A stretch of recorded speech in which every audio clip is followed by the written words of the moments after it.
A golden tragedy. Long, long ago, in a far land, there lived a very wealthy and kind king. King Midas had everything anyone could hope for. He had immense wealth, a peaceful kingdom, and a beautiful daughter, Penelope, who he loved dearly. Yet, despite his good fortune, the king had one weakness.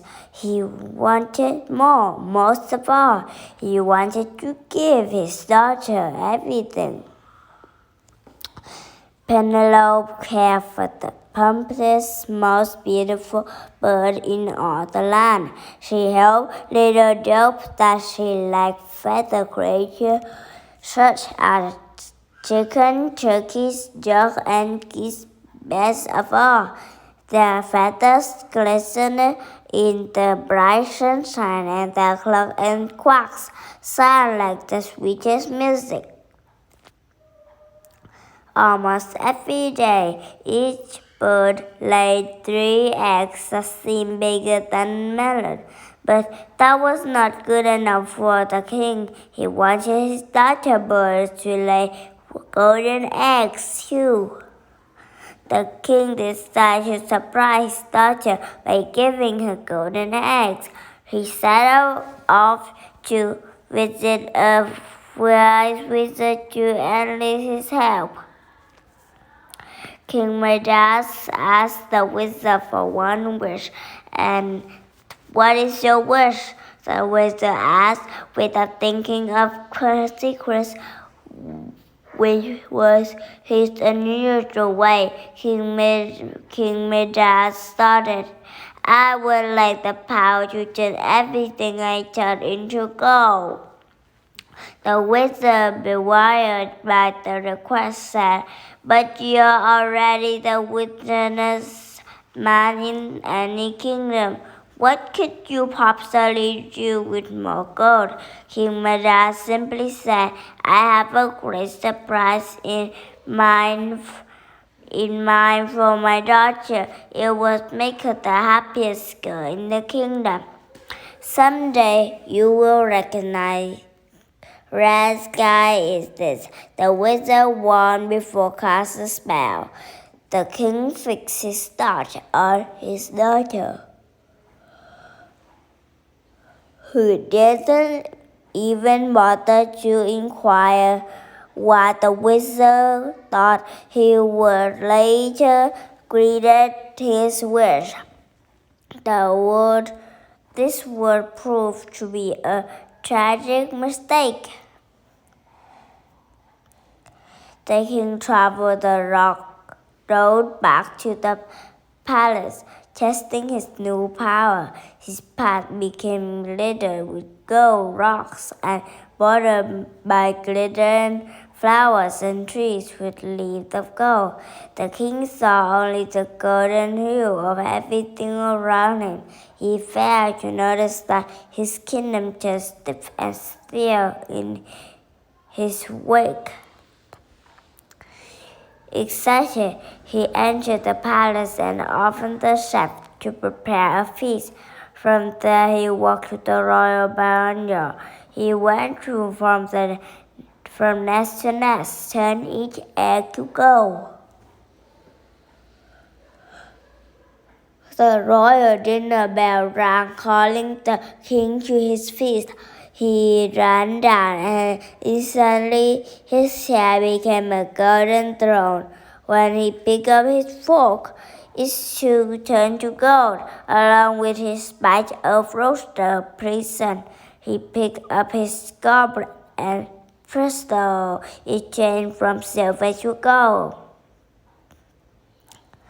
As the liquid inside touched his lips, it became solid gold.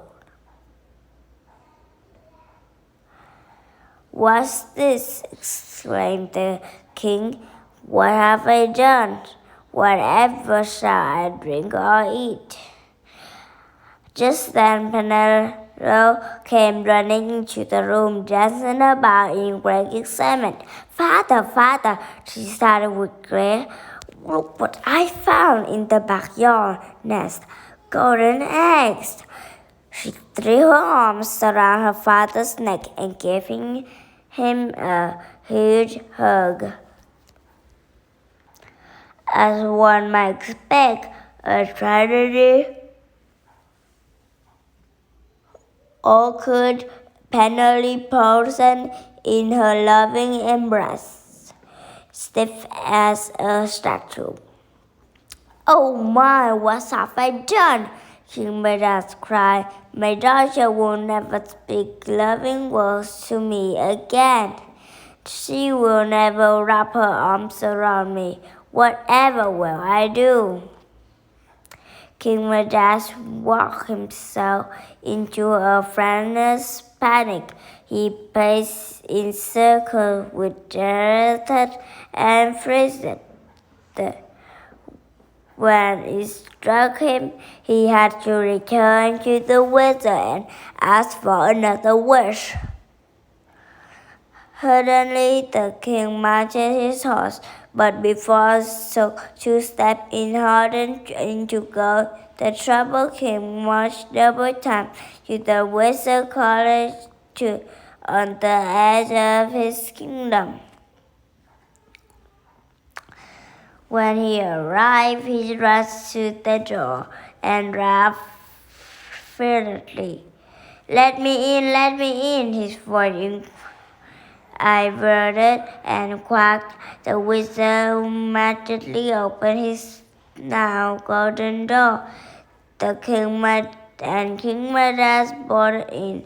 You must grant me another wish, the king demanded. I have made a terrible mistake. Please, he begged, turn all that I have shed back into what it was.